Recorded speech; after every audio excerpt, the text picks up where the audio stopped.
1h10, já estamos de volta aqui com a nossa Super Tarde e vamos falar de saúde na nossa entrevista do dia. Todas as terças-feiras falamos de saúde aqui com essas edições que começaram na última terça-feira. E hoje o nosso assunto é o assunto do momento no mundo inteiro, gente. Não há como fugirmos deste assunto chamado coronavírus. Teve seu epicentro na China, espalhou-se por países da Ásia, chegou à Europa com muita força, principalmente na Itália. A França também já vem sofrendo muito forte essas consequências. E o Brasil? Já começam a aparecer também os primeiros casos confirmados e também nós gostaríamos de saber o que fazer para prevenir esse contágio. Doutor Daniel Lissi, infectologista, está aqui em nossos estúdios, vai participar conosco nessa nossa entrevista do dia, que também está ao vivo através da nossa fanpage no facebook.com/Rádio Mulher. Boa tarde, doutor Daniel, seja bem-vindo. Boa tarde, Paulo. Obrigado pelo convite. Nós aqui agradecemos mais uma vez a sua participação. Doutor Tiago Bastos, seja bem-vindo também. Obrigado aí, primeiramente, doutor Daniel Lissi, por ter comparecido aqui hoje para falar desse assunto tão importante.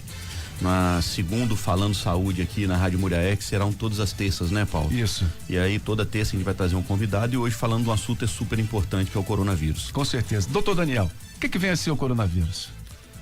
O coronavírus, ele é um vírus conhecidamente desde da década de 60 como possível de causar infecções respiratórias, habitualmente infecções respiratórias de comportamento brando e aqueles que a gente sempre classificou, sempre chamou de como resfriado comum, habitualmente infecção em crianças, nos mais jovens, e dificilmente um adulto nunca entrou em contato com coronavírus durante a vida, ok?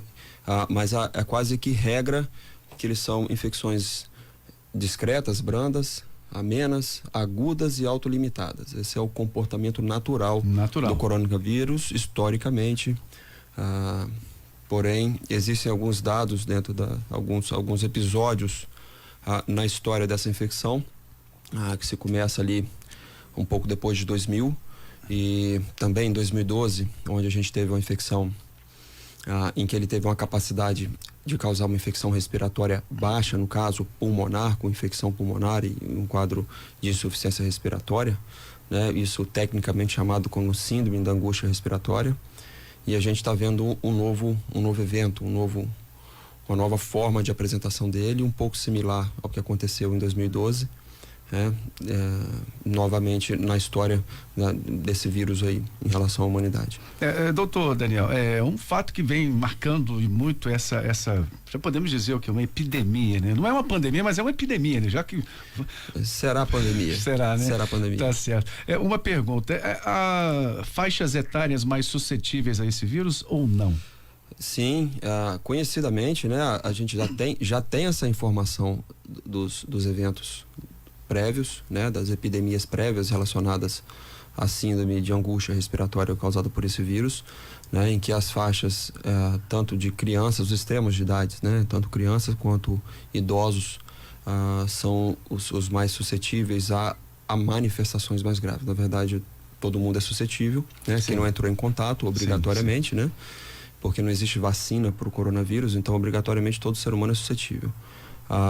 Porém, os extremos de idade estão diante das possibilidades de evolução com piores evoluções, piores desfechos. Isso quer dizer que uma pessoa com a imunidade, digamos assim, mais bem preparada, ela pode resistir muito mais a esse coronavírus. Isso aí é o habitual natural, que a gente, por exemplo, os adultos em contato com o coronavírus, eles nem se manifestem, né? Isso, na verdade, é o nosso dia a dia, porque ele é causa de resfriado comum. Ele está na comunidade o tempo inteiro. O coronavírus está no Brasil o tempo inteiro, está em todo o mundo o tempo inteiro. Na verdade, esse é uma cepa que teve uma mutação e teve uma capacidade de uma transição, muito provavelmente, pelo que está mostrando, de um animal saltou para o ser humano, porque é um vírus que pode atingir animais, camelos, pode atingir, inclusive foi encontrado em secreção de cachorro, né? Então é capaz de infectar animais, e quando esses vírus eles têm a capacidade de pular interespécies, às vezes eles têm um comportamento, muitas das vezes ele tem um comportamento pior. Historicamente a gente sabe que quando eles têm essa capacidade de pular as espécies, eles pioram o comportamento. Doutor Daniel, então para os ouvintes entenderem, já existia coronavírus aí desde o passado e agora é um subtipo novo, né? Que tem surgido nesses últimos 6 meses, é isso, né? Exatamente, sempre existiu o coronavírus. A gente passou a tomar um conhecimento do coronavírus em 1960, ok? Ele, de regra, é comportamento de causas de infecções respiratórias discretas, brandas, benignas e autolimitadas. Significa que é o resfriado comum, é a nossa expressão resfriado comum, que é onde quando escorre o nariz, dá um pouco de dor de cabeça, altera um pouco as conjuntivas, dá aquela tosse seca, um pouco de dor de garganta, e às vezes quadro gastrointestinal. Essa é a regra do coronavírus. Perfeito. E nas últimas estatísticas que a gente viu, tanto na China quanto na Itália, apesar do senhor ter falado que as anteriores, né, pega mais os extremos de idade, a gente viu uma grande mortalidade de pessoas mais velhas, né, em torno aí de 15%, enquanto que crianças, sintomas mais brandos, que até falam, né, que crianças acabam pegando coronavírus às vezes quando está em escola e acaba por um momento aí levando para os avós, que é o grande perigo. Você acha que esse subtipo pode ser ter pior prognóstico em idosos do que em crianças, ou ainda não está muito bem definido isso? Na verdade, a gente quando tem um novo padrão de doença, a comunidade científica tenta pegar as práticas anteriores, os conhecimentos anteriores, e ao passo que a gente tem que ter um grande cuidado para não extrapolar que aquele comportamento anterior vai ser o comportamento dessa nova epidemia. De qualquer maneira, é o seguinte, a criança é mais suscetível no sentido de infecção, porque às vezes elas estão sendo apresentadas pela primeira vez ao coronavírus. E como a gente disse, ao longo da vida, obrigatoriamente, nós seremos apresentados ao coronavírus, quase que obrigatoriamente, é quase regra. A questão dos idosos é porque já existe uma depressão da imunidade ao passar, né, da idade, assim como a somatório de outras doenças crônicas comuns da idade, e que esses pacientes ficam mais suscetíveis a ter quadros mais graves, principalmente a questão respiratória. Esse vírus, ele também está tendo um comportamento como se fosse uma sepse, que é aquilo que o leigo entende como infecção generalizada. Ele também causa sinais, sintomas, pode causar choque, queda de pressão e comprometimento de alguns sistemas orgânicos, conforme fosse uma infecção generalizada bacteriana. Então, quando a gente pega um extremo de idade, onde a capacidade de se adaptar a uma infecção, um agravo, um insulto grande, a gente entende que existe uma maior mortalidade. É por isso que está acontecendo na faixa etária mais de idoso. E é até interessante que o primeiro latino-americano que faleceu de coronavírus, que foi um argentino, ele tinha múltiplas comorbidades, né? Múltiplas doenças. Ele tinha diabetes, ele tinha insuficiência renal, e isso daí também desencadeou, acabou Exatamente. desencadeando, né? Doutor Daniel, um assunto interessante, né? Porque nós estamos aqui no hemisfério sul. A China, a Europa e os países onde acontecem atualmente esses maiores casos de coronavírus são países que estão no hemisfério norte e saindo do inverno. E sabemos que as infecções respiratórias têm também, digamos assim, o seu tempo mais forte no outono para o inverno, ou propriamente dentro do inverno. Isso, em alguma medida, pode fazer com que nós aqui no Brasil, que estamos no hemisfério sul e que estamos aí quase já entrando no outono e nos preparando para o inverno, nós podemos nos preparar para mais casos? É por aí ou não? Com certeza, né? O que você quis dizer é a questão de padrão de sazonalidade das doenças. Então, as infecções respiratórias, historicamente, não só para os seres humanos, elas têm padrão de sazonalidade, e a tendência aqui nos tempos frios, né, por uma questão de temperatura, assim como uma questão de aglomeração, de ventilação de ambiente, de uma série de coisas, as infecções respiratórias elas sejam mais comuns. O que acontece é que uma nova cepa um pouco diferente, que a gente não está habituado, não entramos em contato com certa frequência, provavelmente uma grande população suscetível, realmente, e a tendência é que ela entre na transição do outono para o inverno, pegando a população no nosso país bem suscetível. Então, assim, é de se prever que a gente terá bastante casos no Brasil.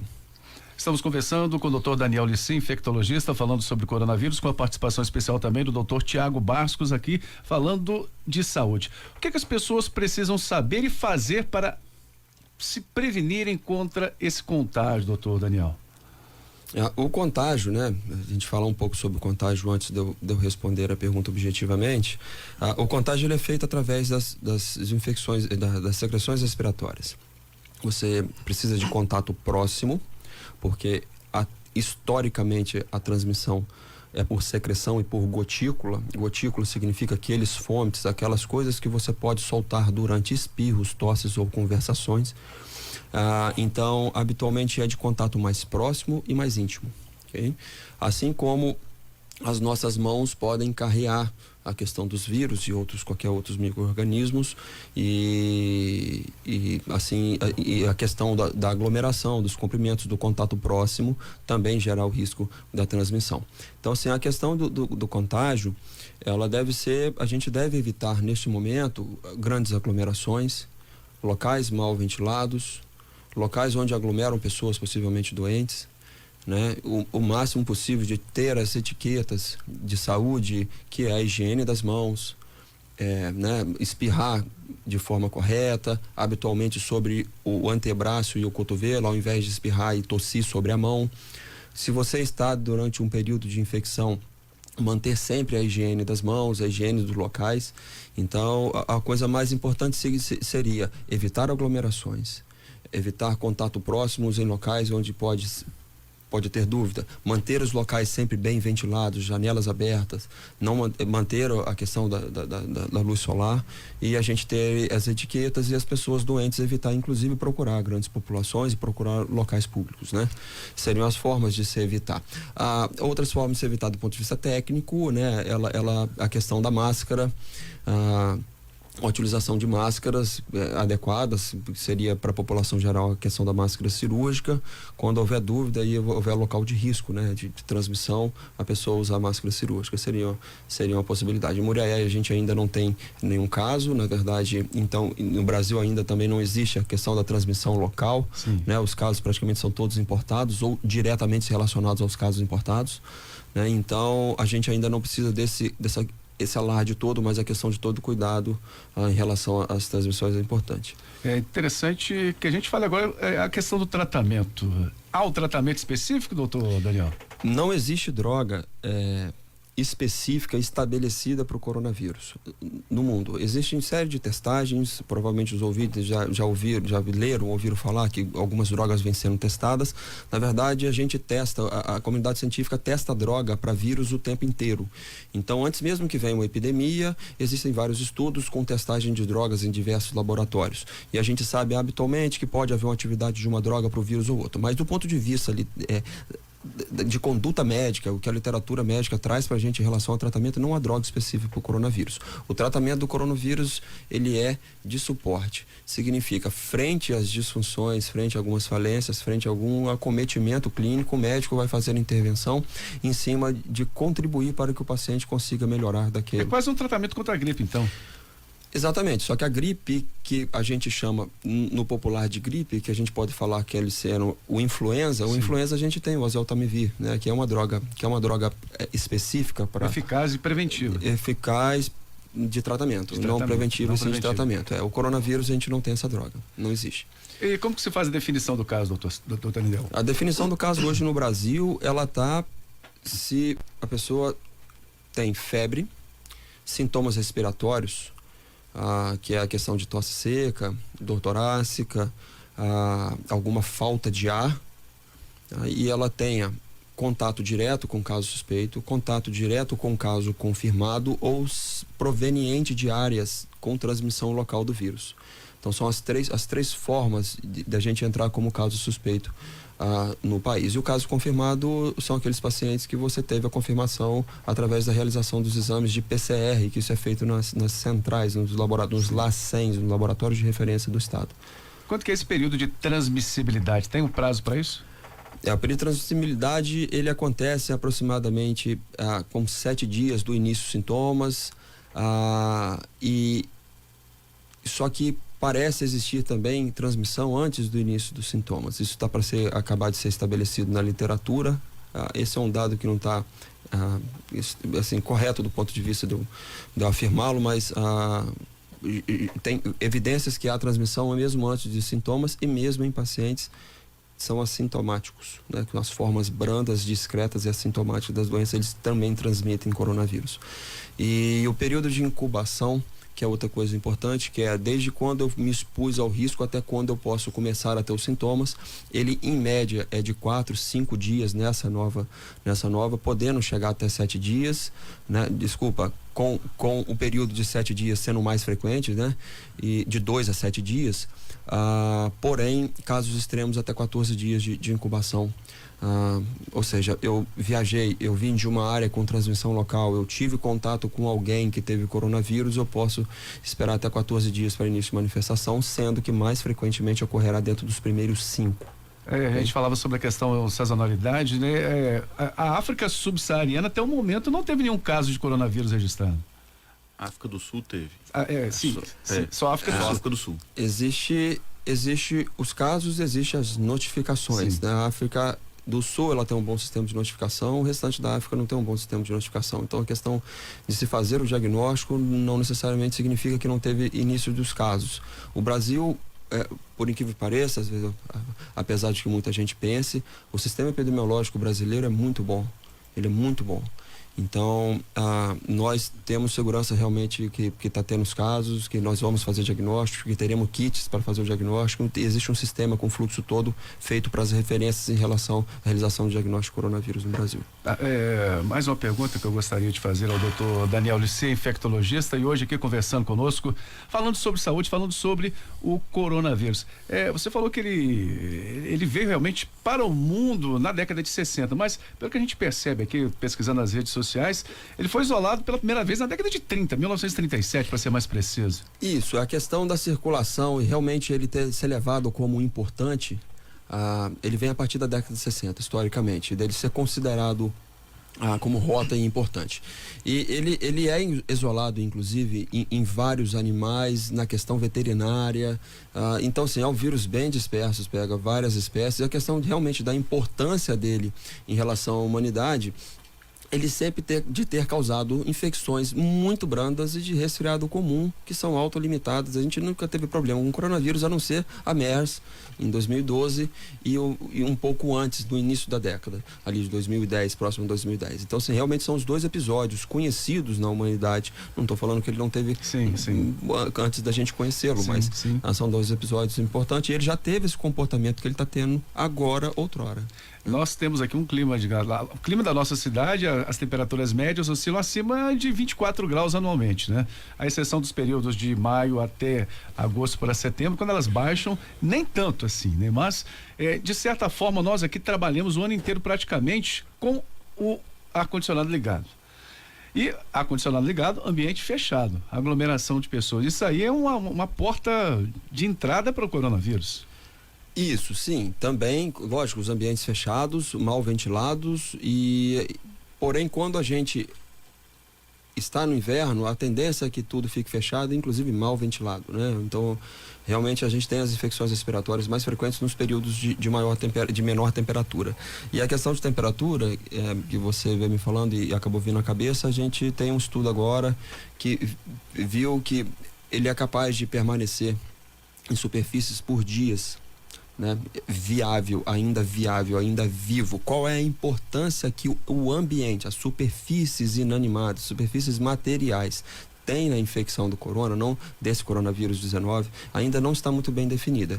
Porém, já foi definido que ele é capaz de manter-se vivo durante vários dias em superfícies. Pois já falamos aí da questão de prevenção com as pessoas, lavar as mãos, usar sabão, álcool gel, e em relação exatamente a esses ambientes, aos móveis que estão ali fazendo parte desse ambiente, doutor Daniel. Essa questão, exatamente, a higiene, né, de locais onde existem casos suspeitos para as pessoas sintomáticas, ela deve ser muito bem feita, né? E pacientes, pessoas doentes que estão sob a investigação, porque é extremamente interessante frisar para a população que o início de um sintoma respiratório, ele pode ser aproximadamente uns 40 vírus diferentes que podem dar a mesma manifestação.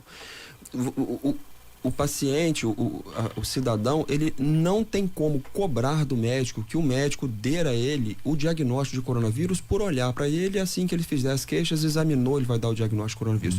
Isso não vai acontecer, porque a síndrome respiratória, o resfriado comum ou a tosse, ela é comum de uma série de doenças. Então, assim, essa coisa que o médico fala é uma virose, o médico realmente tem a expressão é uma virose porque a manifestação que aquele paciente chega na frente dele pode ter 40 nomes diferentes. Aí, qual é a importância desses 40 nomes diferentes? Habitualmente é nenhuma para um paciente, porque são habitualmente infecções brandas e autolimitadas. Então o médico não se presta à questão de uma investigação extremamente cara para definir qual é o nome de um vírus que não vai ter importância nenhuma no paciente, por isso é chamado virose, e é isso mesmo, a expressão é essa. Não é porque o médico não sabe, sim, porque ele está entendendo exatamente o que está acontecendo. Sim. O coronavírus, a grande maioria das pessoas vão se manifestar como resfriado comum. Então, dificilmente ele vai chegar numa porta e o médico vai falar, é coronavírus. Se ele está falando, ele está chutando. Então, ele vai ser abordado de forma sindrômica, o paciente vai ser visto e vai ser considerado como um paciente dentro de uma epidemia e quais as possibilidades dele estar evoluindo com um quadro discreto, que é a grande maioria, ou com um quadro grave. A decisão do médico, no momento que o paciente for ser atendido, não é de falar o nome da doença para ele, e sim do médico ter a capacidade de discernir se é um paciente que ele tem que dar mais atenção ou não, ok? Então, primeiro passo. Sim. O segundo passo é o seguinte, quando ele for atendido, e isso é interessante frisar para a população, porque essa orientação é do Ministério da Saúde, quando ele for atendido, se ele tiver uma síndrome respiratória, que ele se encaixar, síndrome respiratória, os sintomas da respiração, de tosse, coriza e tudo, que ele se encaixar na possibilidade de se tratar de um coronavírus, que é assim que ele vai ser considerado, possibilidade de tratar-se de coronavírus, ele vai ser retirado a uma sala reservada, enquanto aguarda o procedimento, e ele e o acompanhante vão ser entregue máscara cirúrgica para ele e o acompanhante permanecerem de máscaras durante o tempo de aguardar o atendimento e durante o atendimento médico. Então, quando os cidadãos forem procurar atendimento médico em relação à suspeita de coronavírus, já espere que será uma atitude profissional dos serviços que vão te acolher em relação a você ser recuado para uma sala de isolamento, que não vai estar junto com o restante da população, e você vai também receber uma máscara e orientar que você se higienize as mãos enquanto aguarda atendimento médico. Essa questão de isolamento, ela é preventiva, né? Que vai precaver para que você evite de propagar, mas também vai possibilitar com que esse paciente também tenha um tratamento diferenciado para que possa conseguir se tratar muito melhor. Exatamente, são os dois objetivos, porque olha só, o paciente que vai, o serviço médico, obrigatoriamente as salas de espera de atendimento médico, elas são consideradas áreas de risco de transmissão, okay? Então, são ambientes críticos, considerado como crítico. O paciente que vai se prestar em um atendimento médico, ele é um paciente que realmente está com sintomas, para começar, porque senão você vai se expor à toa a um ambiente crítico. Okay? Chegando no ambiente crítico, dentro de uma possibilidade de uma epidemia de uma doença respiratória, os pacientes que tiverem sintomas respiratórios que se encaixem dentro daquela definição de casos suspeitos serão recuados a uma sala de isolamento para que eles não transmitam para o restante da população que está ali. Assim como tenham as medidas de etiqueta, de higiene das mãos e da máscara cirúrgica para evitar a propagação da doença. Tanto ele para os outros, quanto ele pegar dos outros que estão esperando, porque ele pode ter uma síndrome respiratória que não é coronavírus e não pegar de um outro paciente que realmente tem um coronavírus que a gente ainda não sabe. Doutor Tiago Bastos também está participando conosco, doutor Tiago? Uma coisa interessante aqui para os ouvintes, porque agora o ouvinte escutando, né, queixas respiratórias, eu tô com coronavírus, eu tô tossindo, eu tô com coronavírus. O doutor Daniel falou aqui anteriormente que precisa ter, o paciente tem que ter tido contato em lugar onde que já tenha tido coronavírus, ou com pessoas sabidamente com coronavírus, ou com suspeita de coronavírus. Então a pessoa que está aqui em Muriaé, que não viajou para nenhum local, que não teve contato com ninguém, se tiver um resfriado, não tem chance de ser coronavírus. Ele não vem importado. Outra coisa, eu também escutei que eu peguei uma caixa que veio da China, não é transportado em caixa, em porta-retrato ou qualquer outra coisa que venha de país de fora. Então aqui na nossa cidade ainda a gente não tem caso. A pessoa veio da Itália ou teve em São Paulo com algum contato com alguma pessoa suspeita e tem sintomas respiratórios, essa sim deve ser focada como caso suspeito, igual o doutor Daniel falou anteriormente. É por aí, doutor? Exatamente. Certamente o Ministério da Saúde vai mudando, né? Assim como já mudou a questão dos conceitos e das definições de casos suspeitos e casos prováveis e casos confirmados, né? À medida que caso ocorra, tomara que não ocorra, mas à medida que a epidemia ou pandemia vai se propagando. Porém, no momento é exatamente o que o Tiago disse, a gente tem que sempre definir um caso suspeito de coronavírus obrigatoriamente passando pelos critérios de definição do Ministério da Saúde. E em Muriaé a gente ainda não tem caso suspeito nem caso confirmado. Essa é a importância de sabermos lidar e termos sempre a visão e as palavras de um profissional para que a gente evite, gente, a questão de fake news em rede social. Então, nem se fala. Isso para mim é uma das coisas que realmente mostram só a negação da sociedade e não querer resolver o problema. O importante é que a gente traga realmente pessoas que saibam, que conheçam, que tenham experiência, que tenham visão científica de caso. Como, por exemplo, os nossos dois participantes de hoje, doutor Tiago Bastos, quero agradecer mais uma vez a sua participação. Tiago, a terça-feira que vem aqui novamente. Foi um prazer estar aqui com todos os ouvintes, com o Paulo, com o doutor Daniel, esclarecendo sobre isso. Só o último comentário que fica aqui com os ouvintes. Lavar as mãos na hora de tossir, colocar o cotovelo na frente, não tossir para o público em geral. E a questão da máscara, não é para ficar usando máscara aleatoriamente. Às vezes o público leigo não sabe como colocar máscara, vai pegar a mão suja para coloca máscara no rosto e acaba se contaminando. Então, o principal aí, lavar as mãos, lavar as superfícies e proteger na hora de tossir, seja sintomático ou não. E queria agradecer mais uma vez a participação do doutor Daniel aqui, com esse excelente esclarecimento aí para a população. Doutor Daniel, agradeço mais uma vez a sua participação em nome de toda a diretoria da Rádio Mulher. Obrigado mais uma vez. Uma informação para a população, o portal do Ministério da Saúde, se vocês pesquisarem Ministério da Saúde Coronavírus, vocês vão abrir um portal com bastante informação, tanto informação para a população leiga quanto informação técnica. Os ouvintes, a população de Muriaé pode procurar e que serão extremamente bem assistidos nesse site do Ministério. A questão é a gente evitar o pânico, evitar realmente a questão de informações falsas e a gente evitar que a gente traga grandes demandas aos serviços de saúde da nossa sociedade para que a gente consiga ter as nossas capacidades de assistência para aquele realmente que precisa. A outra coisa é que a população de Muriaé ela pode ter certeza que ela tem serviços de saúde com capacidade de atender a síndrome, ok? Muriaé não vai faltar qualidade técnica, aparelho, material, medicação, não existe isso. Os hospitais que existem, principalmente a questão do hospital referência na rede, que é o Hospital São Paulo, ele tem capacidade de atender essa nova síndrome respiratória grave que pode ser causada pelo coronavírus, caso ele chegue em Muriaé, ok? Então, quero agradecer a atenção. Nós que agradecemos. Agradecer a atenção ao assunto muito pertinente. Obrigado. São 13h37. Lembrando que nós vamos disponibilizar também essa entrevista através do nosso site radiomuriaé.com.br. Ela também está disponível em nossa página no Facebook, facebook.com/Rádio Muriaé.